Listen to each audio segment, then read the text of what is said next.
Sam, the Frugal Hugel gardener, and I'm trying to protect my banana plants from frost and a hard freeze, and I don't think I have anything to lose. So watch my other video and you can see that I put chips all the way around the bases of about 100 plants, and that I have Orinoco's that just started coming in on about 6 or 7 plants over here.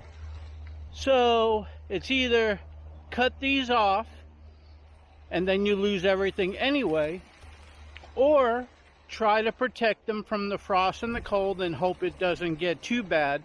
Plus it's by the lake, or by my pond I dug, so maybe that might give off just enough heat. So what I'm doing is this: I took my shade cloth, 30% shade cloth that I use on my garden, and I'm coming down in here, and since I have banana hands like right here and on some other plants, I'm going to go ahead the best I can and put this shade cloth all the way around.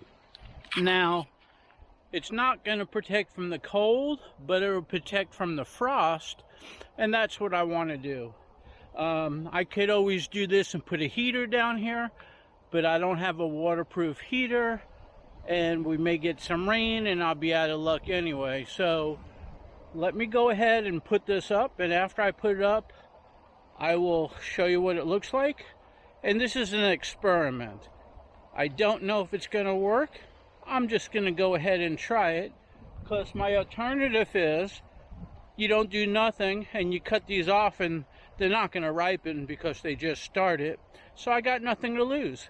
So with that being said, I'm going to do an experiment so all banana lovers could see if I was able to protect them and see if they'll continue growing and plumping up in the spring. But hopefully we don't get more cold freezes. Hopefully that's just tonight, which will be early morning, and then we're out of the woodwork. But unfortunately we may have more. So with that said, let me go ahead and get all my shade cloth and get them up, and I'll show you what it all looks like. Okay, so I just went ahead and finished up, and this is what it looks like.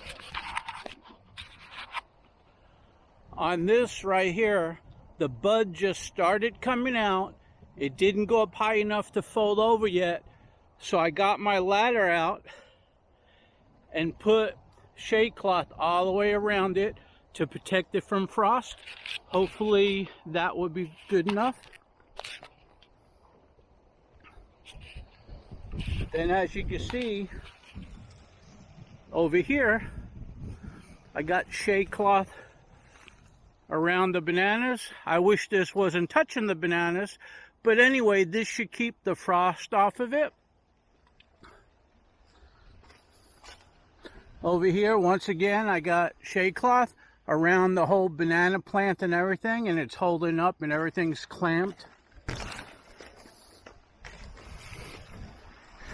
Over here, I got shade cloth up over the banana, around the stem. It's held up pretty good. I might put one more clamp there. I'm coming over here. I got shade cloth over the banana plant and over the bananas. I'm going to put a few more clips on there.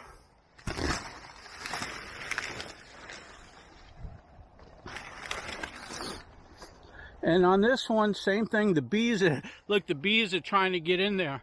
They're going to have a hard time. But as you can see, I got it all protected. Now, once again, my disclaimer is this: if we get a very hard freeze, they're going to freeze.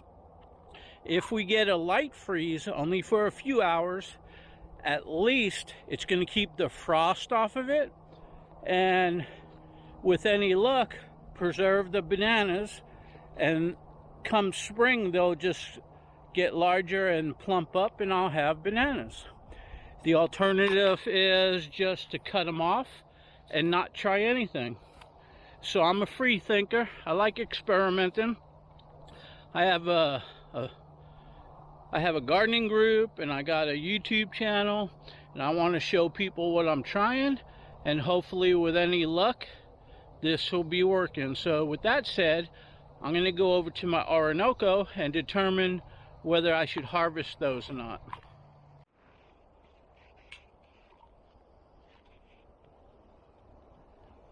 Okay, so this is a tough call. They're really big. Were they about 7 inches? They're nice and plump. The ends aren't round yet, but there's a lot of banana in there. None of them started turning yellow. But I think I'm just going to go ahead and harvest those and bring them in the house and let them yellow. Why chance them freezing? There's enough banana in there, I believe.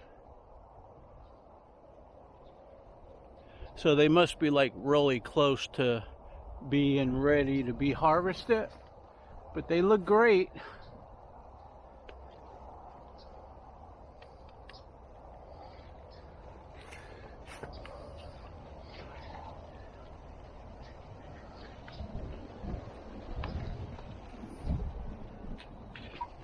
Yeah, what the heck, I'll get my machete and harvest those. Because it's going to be like 31, 32. With my luck, I'll harvest it, and then it won't be freezing. But I think it's going to be freezing. And then my praying hands up there. I think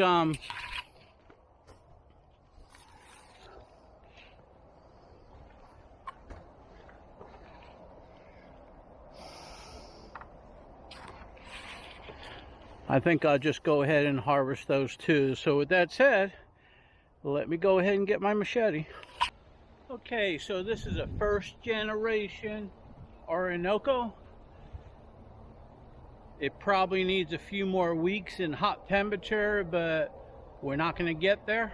So I'm going to harvest it, bring them in the house to see if they'll ripen.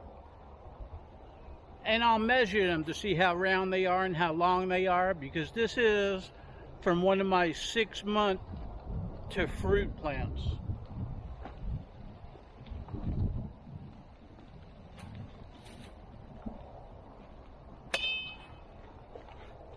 Got the blossom off.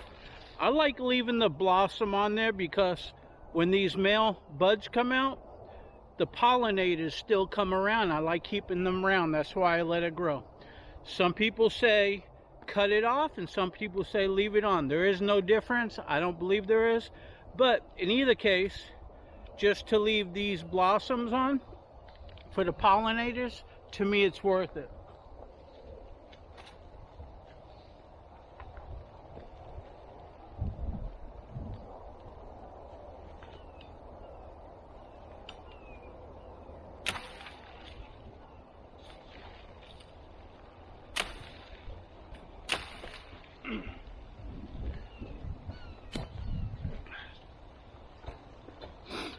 Definitely a hardy rack, about as big as my hand is. So these are nice and mature. I still think, I wish it was still summertime. They would have plumped them up a little bit more, but they look really nice. So this is an experiment. Let's see what happens. The same thing over here with my praying hands. They're not ripe yet. I'm going to harvest it, bring it in the house, see if it ripens. The alternative is to have them freeze, which is no good for the bananas. So here we go.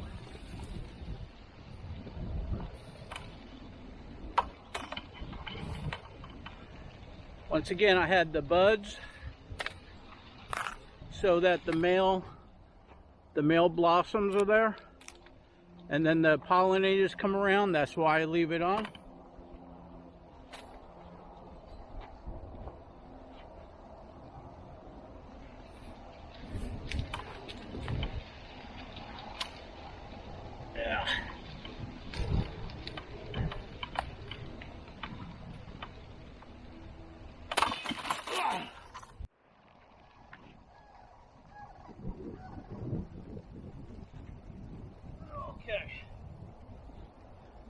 So I went ahead and cut off my praying hands. They're not bad. They had a little bit more to go. They're real heavy, so I harvested them, and I'm gonna bring them in the house to ripen. Whew, these are real heavy. Now my hands are sticky. So, with that said, I can put the camera away, and I'm gonna bring these on in the house. We'll see how they ripen. Hopefully I get to make some banana shakes out of them, or put some in my cereal in about a week or two, but I'll keep you informed. Okay, so I got my Orinoco on the table. I got a tape ruler.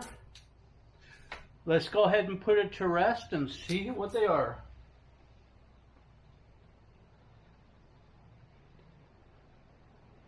9.5 inches long.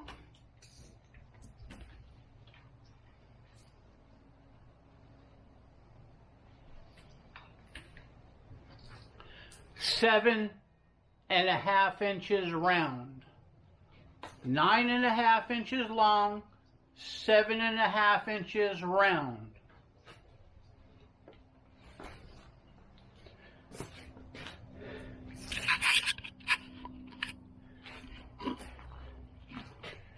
Now, I don't know about you, but I'm thinking that's a pretty good size Florida homegrown first generation Orinoco, even considering if it grew 18 months. This has fruited in 6 months, and then of course it took about another 2 months to get plumper, and who knows, they might have got a little bigger, they might have got a little fatter if we weren't having a frost first thing in the morning.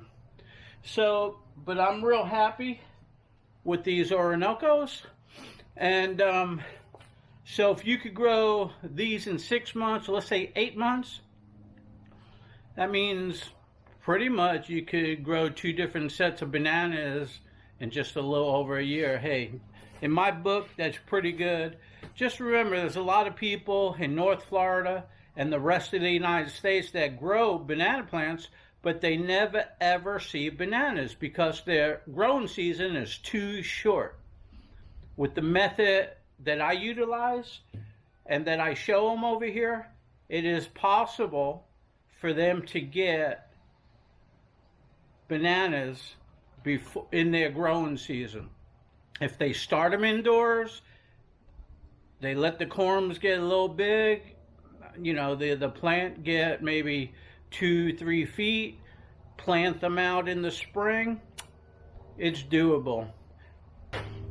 So anyways, with that said, back at you.